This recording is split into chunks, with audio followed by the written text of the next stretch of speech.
Aloha galera, Projeto Marcas de Combate, terminando hoje a história da menininha dos fósforos com o caderninho reflexivo do pessoal do Talvez Seja Isso, certo? Então, lembrando, né, na história da menininha dos fósforos, ela tenta vender os fósforos para pessoas que não têm interesse na vida criativa dela. Então, elas perguntam aqui, quais são os lugares e as pessoas que aquecem a sua vida criativa?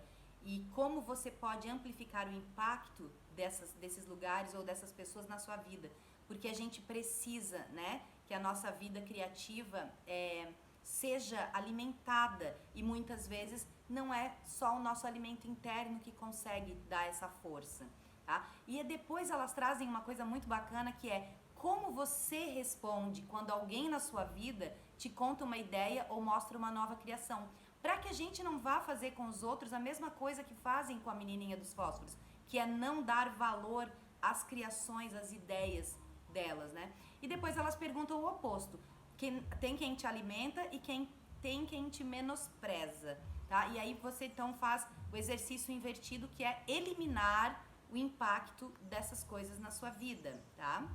Tem essa frase da Clarissa, né?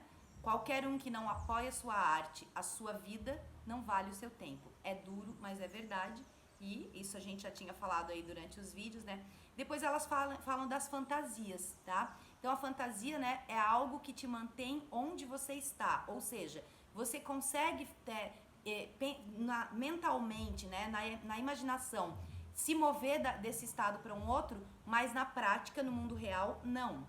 Então, aí elas começam a falar algumas coisas assim que são fantasias clássicas. Por exemplo, ganhar na loteria e nunca mais trabalhar, casar com um galã de cinema, ser famoso, deixar tudo pra trás.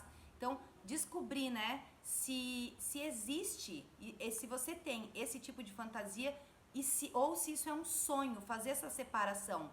Porque o sonho é diferente da fantasia. O sonho é algo que eu estou imaginando, ou ele está representando um desejo, mas é algo que eu posso depois fazer um planejamento e concretizar no mundo. Então, fazer essa diferenciação. E aí, por exemplo, elas dão aqui, né? Um amor que satisfaça minhas necessidades, mudar de vida, ser admirada por ser quem eu sou, trabalhar com algo que eu gosto e ganhar bem, né? Aí esses são sonhos, que depois vão se traduzir em projetos, em planos, em novos hábitos, até gerar uma mudança de estilo de vida real aí pra você, pra mim também, né? E aí tem o outro tipo de fantasia, que não é esse só de imaginar um futuro diferente, mas é o de consolo, que é normalmente, né, uma fantasia que é aquela representada pela avó, que eu uso para fugir da realidade, e essas fantasias são as fantasias letais, que é o que acontece na história da menininha. Então, quais são as fantasias letais que você recorre, né? E aí descobrir essas justificativas que a gente usa, né? Que são essas justificativas que nos deixam no mundo da fantasia. Então, se ao menos eu tivesse 3 pontinhos, ele vai mudar, é só eu aprender a me controlar, quando eu estiver pronta, quando eu tiver X, Y, Z suficiente, quando as crianças crescerem, quando eu me sentir segura, quando eu encontrar outra pessoa, assim que eu tchananã. É um monte de coisas que a gente fala pra si mesma, né?